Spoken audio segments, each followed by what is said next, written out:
Sophia Blake stood at the floor-to-ceiling window of her corner office on the 38th floor, surveying the San Francisco skyline like a general overlooking a battlefield. At 32, she had built Blake Technologies into one of the most innovative AI companies in Silicon Valley. Her tailored charcoal suit fit perfectly, her auburn hair pulled into a flawless twist, her makeup applied with precision. Everything about Sophia screamed control, power, untouchable elegance. The untouchable part wasn't just image. Sophia literally could not stand being touched. Even the slightest brush of contact made her skin crawl, her heart race, panic flood her system. It had been this way since she was 20, since the night that changed everything. She'd learned to navigate the business world's handshakes and social interactions with practiced finesse, always managing to avoid actual contact while maintaining appearances of warmth. Her assistant Jennifer knew better than to approach too closely, staying near the door with her tablet. "Good morning, Ms. Blake. Your 9 o'clock with the investors has been moved to 10. Also, facilities called, they need access to your office this afternoon to fix the climate control. Apparently, there have been complaints about temperature fluctuations on this floor." Sophia turned from the window, expression neutral. "Fine. Schedule it during my lunch downtown. I don't want to be disturbed while they work." "Of course. Also, there's a new facilities supervisor overseeing maintenance. His name is Marcus Chen. Started last week, comes highly recommended." Sophia nodded dismissively, already turning to the contracts on her desk. She didn't care who fixed her air conditioning as long as it got done efficiently. Later that afternoon, Sophia returned from lunch to find her office door propped open. She heard someone humming inside, a warm, melodic sound oddly out of place in her sterile, perfectly organized space. She stepped inside, heels clicking against hardwood, and stopped short. A man crouched beside her desk, tools spread around him, completely absorbed in his work. He wore the standard facilities uniform, but somehow he made it look comfortable rather than shabby. His black hair fell across his forehead, and his movements had an easy grace. When he looked up at her footsteps, she was struck by the warmest brown eyes she'd ever seen, eyes that crinkled at the corners when he smiled. "Ms. Blake, I assume." He stood, wiping his hands on a cloth. "Marcus Chen. Sorry for the intrusion. Your climate control had a faulty sensor. Should be good in about 10 minutes. Sophia nodded stiffly, moving to the far side of her desk, keeping distance between them. "That's acceptable. Please finish quickly." Something flickered in his expression, curiosity maybe, but he simply nodded and returned to work. Sophia tried to focus on emails, but she found herself distracted by his presence. He moved with quiet confidence, occasionally humming that same tune. There was something unsettling about having someone so comfortable in her space, someone who didn't seem intimidated by her at all. All done. Marcus stood, packing his tools. "Your office should be comfortable now. By the way, I noticed your window seal on the north side is starting to crack. Nothing urgent, but it might let in drafts come winter. I can schedule a repair if you'd like." Sophia looked up, surprised by his attention to detail. "Yes. Have Jennifer schedule it." "Will do." He smiled again, that open, genuine smile that made her feel oddly vulnerable. "Have a good rest of your day, Ms. Blake." After he left, Sophia sat in silence, disturbed by how much his presence had affected her carefully maintained equilibrium. She shook her head, dismissing the feeling. He was just facilities staff. She'd probably never see him again. But she did see him again. Over the next 2 weeks, Marcus seemed to be everywhere, fixing the coffee machine on her floor, replacing a light fixture outside her office, checking the ventilation system. Each time, he greeted her with that warm smile and made some observation showing he genuinely cared about his work. Sophia found herself noticing things. The way he held doors for people regardless of their position. How he remembered everyone's names, from cleaning staff to executives. The way other employees seemed to light up around him, as if his warmth was contagious. One morning, Sophia was rushing to a crucial meeting with potential investors from Tokyo. She'd been up until 3 a.m. preparing, running on coffee and determination.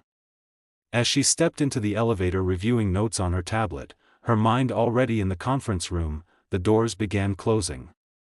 A hand shot through, triggering them to reopen. Marcus stepped in carrying a toolbox. "Morning, Ms. Blake. Big day today?" Sophia barely glanced up. "Yes." They rode in silence for several floors. Sophia could feel him watching her, and it made her uncomfortable in a way she couldn't name. "You dropped something." Marcus bent down and picked up a small object from the elevator floor. Sophia looked over and felt her heart stop.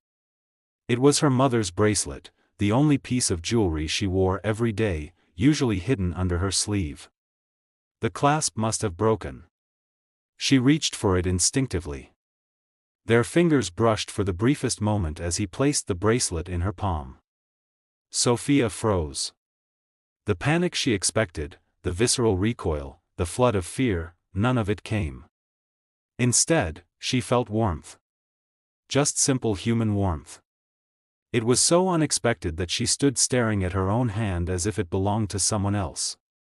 "Ms. Blake? Are you all right?" She looked up at Marcus, at the genuine concern in his eyes, and felt something crack in the walls she'd built so carefully around herself. Yes. Thank you." Her voice came out smaller than intended. "The clasp looks broken. I could fix that for you if you like. I'm pretty good with small repairs." The elevator dinged, announcing her floor. Sophia clutched the bracelet, her mind racing. "No, that's fine. Thank you." She practically fled from the elevator, leaving Marcus standing there with a puzzled expression.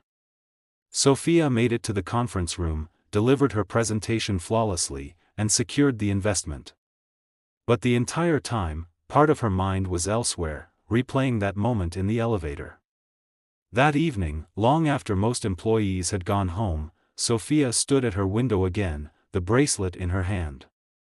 She hadn't been able to put it back on with the broken clasp. She told herself that was the only reason she was still thinking about Marcus Chen. It had nothing to do with the fact that his touch hadn't sent her into panic. Nothing to do with his warm eyes or genuine smile or the way he treated everyone with respect. "Ms. Blake?" Sophia spun around. Marcus stood in her doorway, looking hesitant for the first time since she'd met him. "Sorry to disturb you. I was finishing work on this floor and saw your lights still on. I wanted to apologize if I made you uncomfortable this morning in the elevator." "You didn't." The words came out before Sophia could stop them. Marcus stepped into her office, and Sophia found she didn't want to tell him to leave. He pulled a small box from his pocket. "I fixed your bracelet. Hope you don't mind. Jennifer mentioned it was important to you. The clasp was just worn out, I replaced it with a sturdier one." He held it out, and this time Sophia walked toward him instead of away. She took the bracelet, their fingers not quite touching, and felt unexpected disappointment. "Thank you. This was my mother's. It's very precious to me. I could tell by the way you looked at it." Marcus smiled softly. "My mother left me her necklace. I wear it every day. There's something about having a piece of them with us, right?" Sophia looked at this man, this facility's supervisor who had no reason to fix her jewelry, who noticed when she was stressed, who spoke about his mother with such tenderness, and for the first time in 12 years, she felt something other than fear at the possibility of human connection. "Your mother must have been a wonderful woman to raise someone like you." Marcus looked surprised by the personal comment, then pleased. "She was the strongest person I ever knew. Raised me and my sister on her own after my dad passed. She taught us that kindness doesn't cost anything, but its value is priceless." Sophia nodded, something tight loosening in her chest. She was right. After Marcus left that night, Sophia fastened the bracelet around her wrist and touched it gently. She didn't understand what was happening to her carefully ordered world, but for the first time in a very long time, she wasn't entirely sure she wanted to stop it. The following weeks brought an unexpected shift in Sophia's meticulously structured life. She found herself noticing when Marcus was in the building, her attention drawn to the sound of his humming or his easy laughter with other employees. Marcus seemed to have a sixth sense for when things needed fixing, and somehow those things were always near Sophia's office. She suspected he was creating reasons to be on her floor, but she didn't stop him. Instead, she found herself timing her coffee breaks to coincide with his repairs. One rainy Thursday afternoon, Sophia was working late when her computer suddenly died. She stared at the blank screen in horror. She had an investor presentation due the next morning and hadn't saved her work in the last hour.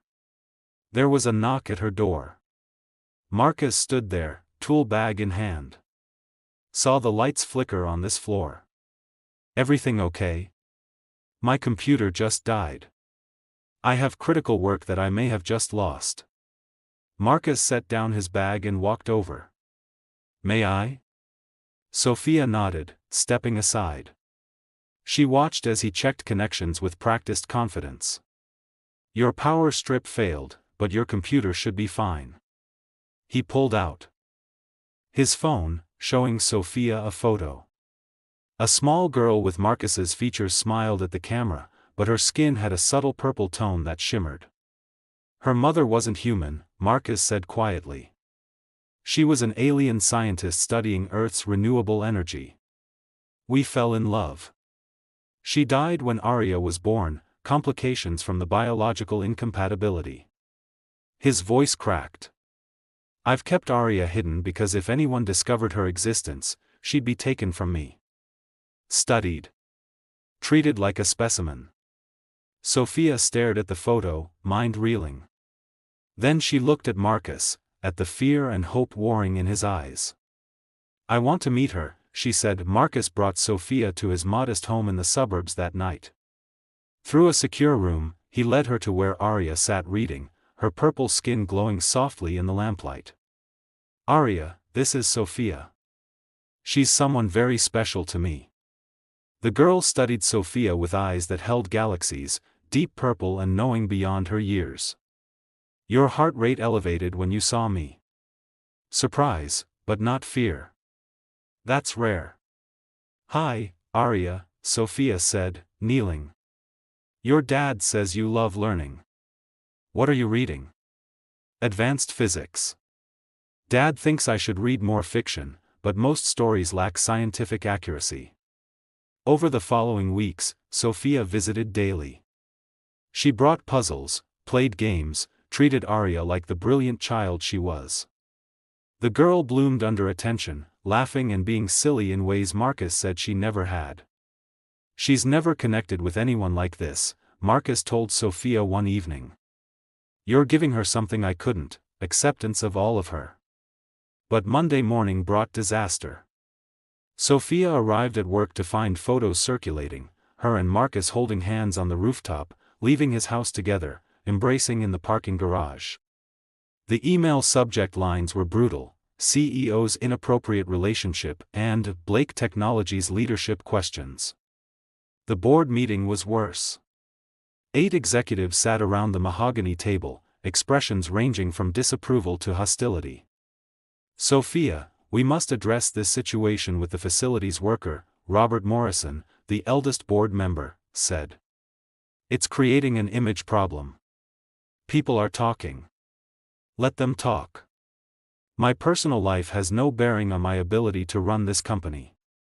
It has everything to do with it. Margaret Lee leaned forward. You're the face of Blake Technologies. Our brand is built on innovation and excellence. Dating a maintenance worker undermines that. Dating a good man who treats me with respect undermines nothing. Sophia kept her voice level. If anything, it shows I value character over credentials.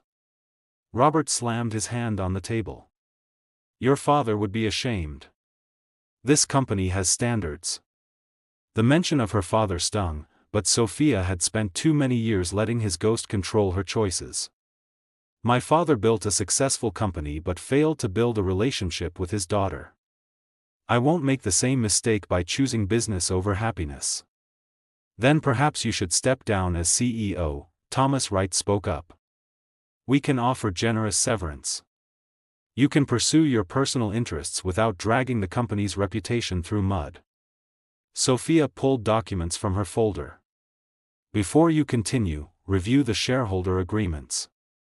I hold 52% controlling interest. You can vote all you want, but you cannot remove me. The room fell silent as reality sank in. However, Sophia continued, standing, I've given this thought. I built this company into what it is today. I tripled our revenue, expanded globally, maintained 98% client satisfaction. My personal life has never interfered with professional responsibilities. She looked at each board member. But if working with me has become untenable because I refuse to be lonely for appearances, then I'll accept your resignations effective immediately. I can find board members who care more about results than about who I choose to love.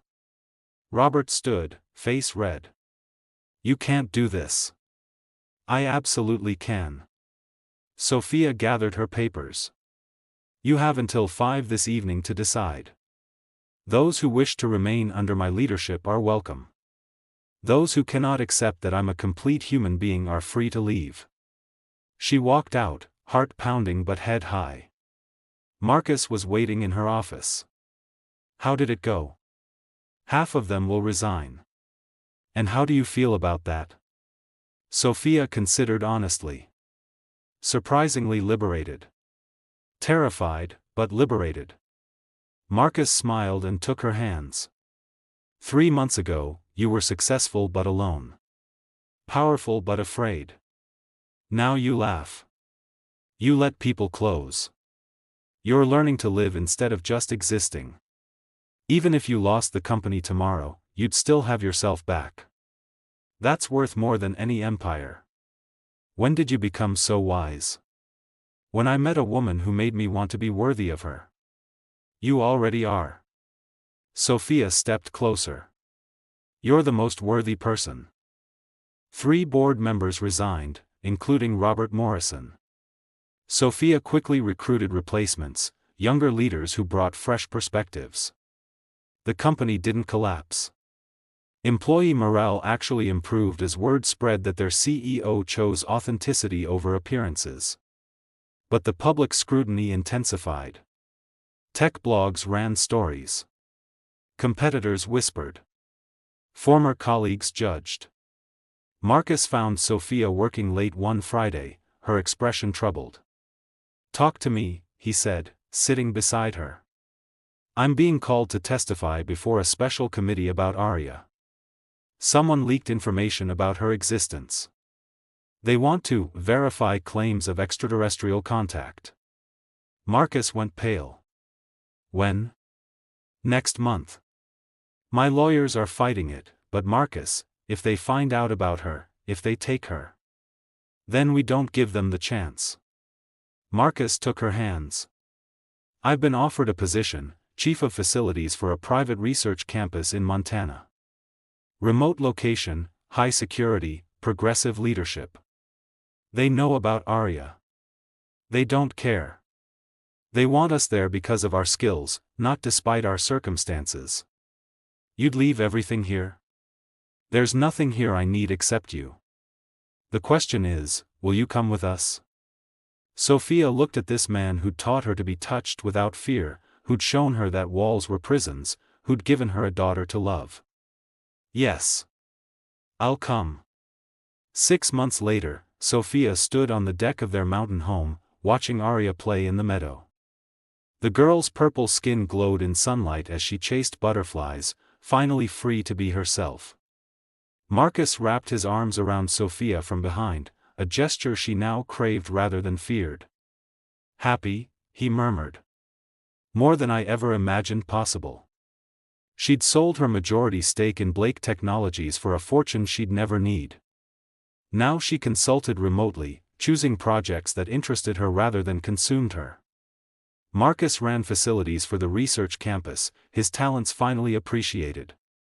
Arya attended a progressive school that celebrated her uniqueness. "I was thinking," Marcus said, "maybe we should make this official. Get married. Give Arya the family she deserves." Sophia turned in his arms, reaching up to cup his face, a touch that once would have been impossible. "Yes. To all of it. Yes." That evening, they told Arya, who calculated there was a 94% probability they'd be happy together, which made them laugh. As they sat under the stars, Sophia reflected on the journey. She'd built an empire but lost herself. She'd feared touch so deeply that she'd forgotten what connection felt like. Then a facilities supervisor with warm eyes and gentle hands had stepped into her carefully controlled world and reminded her what it meant to be human. She'd been untouchable, not just physically, but emotionally, spiritually. She'd thought that was strength. Marcus showed her it was fear. "I love you," she whispered as Arya fell asleep between them. "Thank you for teaching me how to be touched again." "Thank you for letting me close enough to try," Marcus replied. "You were worth the patience." Sophia smiled, running her fingers through his hair, a casual intimacy that once would have sent her into panic. Now it felt like coming home. No one had been allowed to touch her. But Marcus had stepped close anyway, moving slowly, giving her control, showing her that touch could mean safety instead of danger. His reaction, patience, gentleness, understanding, had shocked her. Her reaction, warmth instead of fear, had shocked her even more. Sometimes the walls we build to protect ourselves become the prisons that trap us. Sometimes being untouchable means being unreachable. And sometimes, the right person doesn't try to break down our walls, they simply wait at the door until we're ready to open it ourselves.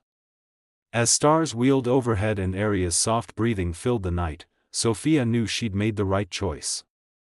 She'd given up an empire and gained a family. She'd lost her untouchable status and gained the ability to love and be loved. She'd thought touch was her enemy. Marcus taught her it could be her greatest comfort. And that was worth more than any amount of power, prestige, or protection could ever be. Retry.